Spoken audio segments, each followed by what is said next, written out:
Okay, so I was born March 25th, 1981. I can't draw very well, so my friend Kim is going to do that part.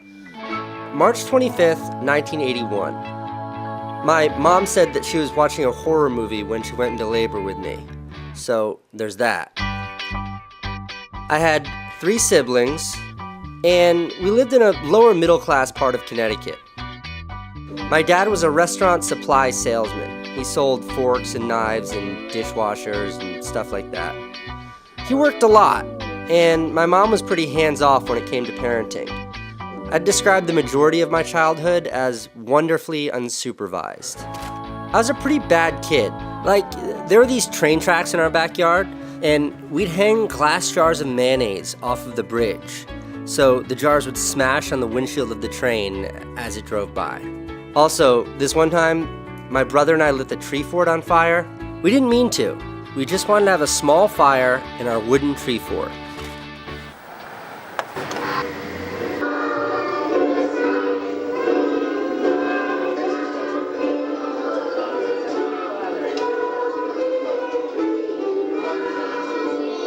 I didn't hate school, but it wasn't great. I was always in trouble. Breaking something, school trouble, teacher trouble. I remember vividly this constant anxiety I felt for most of my early school years. There was a constant tension that my parents or teachers were going to find out about whatever trouble I was up to. Getting in trouble really escalated when I got to high school. I was always in the vice principal's office, then detention, then suspension. Freshman year was pretty uneventful, but by my second year I was trying to find my place in school and started hanging out with some of the really bad kids. I got into a lot of fights, and it was around this time that I discovered smoking weed and drinking alcohol. This was also around the time my parents told us they were getting a divorce. That didn't go well at all. I put all the blame on my mom. I really didn't like her then.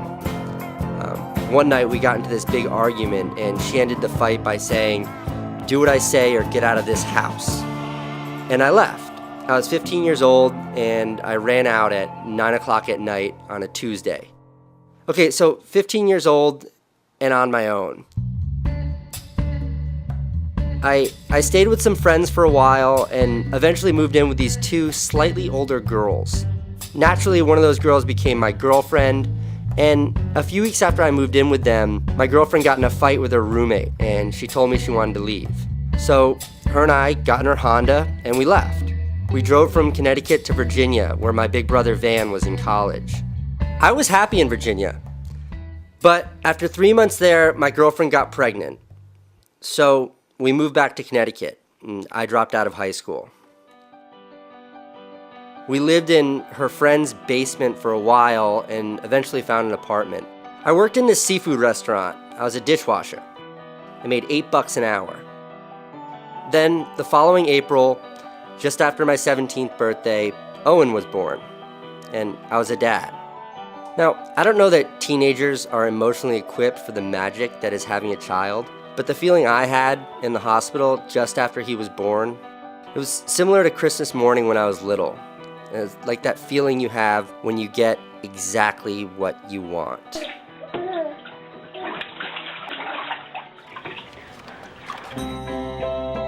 We moved into a trailer park. It was cheap and in a less dangerous neighborhood. And we were poor. We were really poor. We were even on welfare for a little while, but I never liked the idea of handouts. Slowly things settled. Life was okay. I made a little bit more money in the restaurant, and when he was about a year and a half old, we drove into New York City and stayed at my brother's apartment in Brooklyn. It was our first vacation. My older brother had just gotten an iMac, one of those funny-shaped blue ones. Actually, this is the exact iMac. This was the first iMac you could edit video on, and we made this little movie of taking Owen to the zoo. I loved the process. When we got back to Connecticut, I immediately maxed out my only credit card and bought my own computer. I spent all my free time making these little movies. And for the first time in my life, I felt like by telling these stories, I had a voice. Then, for a lot of good reasons, Owen's mom dumped me. It sucked. I didn't know what to do. Now, before the breakup, I had this plan, this dream, to move to New York City in like 5 years. But I just kind of said to hell with it and decided to move to New York City immediately. It was June 2001. I was 20 years old and I moved to New York City. I was here to become a filmmaker. Filmmaker sounded so much cooler than dishwasher. This was, without a doubt, the hardest time of my life. I didn't know anyone, I didn't have a plan, and for the first time ever, I didn't get to see my kid every day. He stayed in Connecticut with his mom, and I'd go back to be with him 3 days a week. It made me so sad. I didn't want Owen to grow up and think his dad was a loser. That town in Connecticut it felt like a dead end.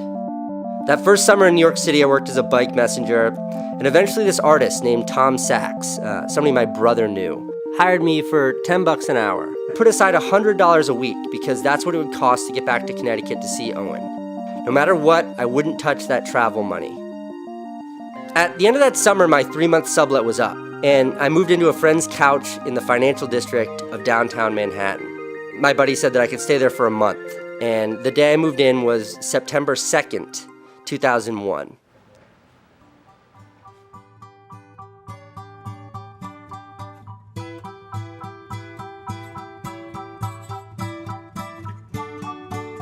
The blast from the first plane knocked me out of bed, and by the time the second plane hit, I was on my bike trying to get away. The blast from the impact of the plane knocked me off my bike to the ground.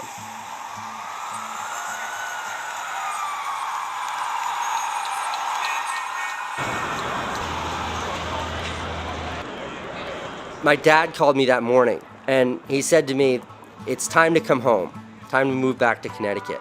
And I thought about it, but I figured I could barely afford to eat, I didn't have anywhere to stay, no education, few prospects. I thought there's just no way it could get any harder than this. And if I could figure out how to get through this, I'd be okay. And so I did. I committed everything to New York City, to my big dream.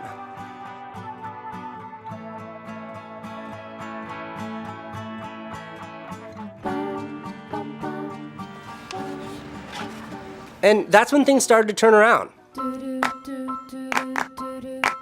My manual labor job turned into a real job with real opportunities. As a studio manager for that artist, a friend of a friend freaked out after the World Trade Center attacks and left the city. I took over his super cheap apartment. All the while I was making movies about whatever subject matter I could come up with. I worked with my brother Van. We made movies for anyone that would pay us. Birthday videos, editing actor reels. We literally said yes to anything that involved picking up a camera. And then 2003, I got my first iPod. And when the battery died a year and a half later, I got really pissed off and made a video about their dead battery policy. And I put that online. Now, this was like 3 years before YouTube, but that video exploded. This was back in the day when the word viral was used to describe an STD, not a video.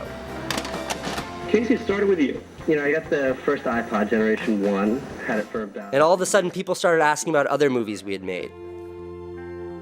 In 2004, a video series we had shot in my apartment called Science Experiments was invited to be shown at the Sao Paulo Biennial in Brazil. Things started to get good. I had a little bit of money, and I was able to spend more time with Owen. And for the first time, he and I started taking trips together. What's the pretzel for? The dolphin. You're gonna feed the pretzel to the dolphin. Yeah? When we traveled, I felt like I was able to get to know him in a way that was entirely new. When we traveled, it was just us. And I loved that.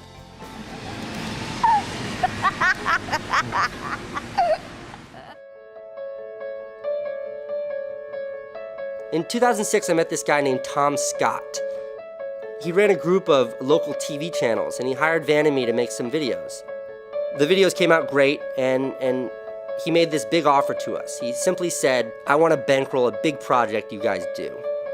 Now, I've always understood luck to be where opportunity meets preparation. And this was a big opportunity, and we were certainly prepared. So he agreed to fund us for a year. It wasn't a lot of money, just enough. So my brother Van and I lived and documented stories from our lives. Every couple of weeks, we'd edit these experiences together to form like a 25-minute movie, sort of. eventually we had 8 of those 25-minute episodes, and we called that a TV series. Then in 2008, we sold that 8-episode TV series to HBO for just under $2 million. It was a big deal.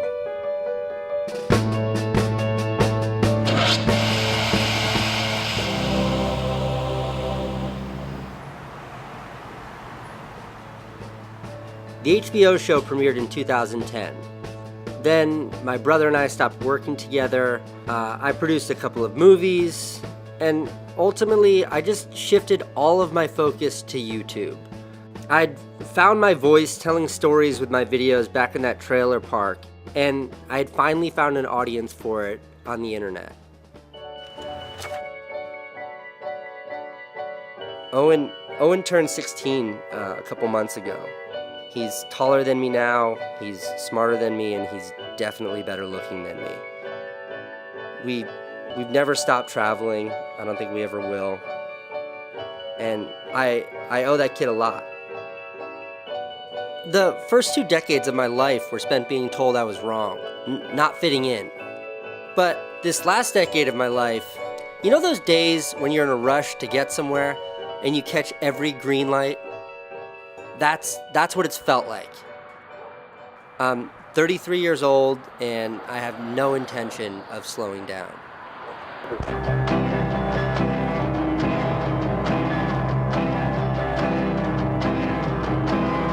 Oh, it's a world of lonely faces. Oh, it's a world of many places. Oh, oh, follow that dream.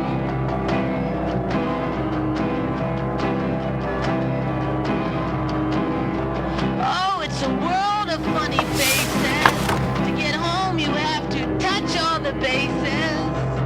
Oh, oh, follow that dream. Like flying a kite, you can't lose sight, you can't let go. Oh, oh, follow that dream.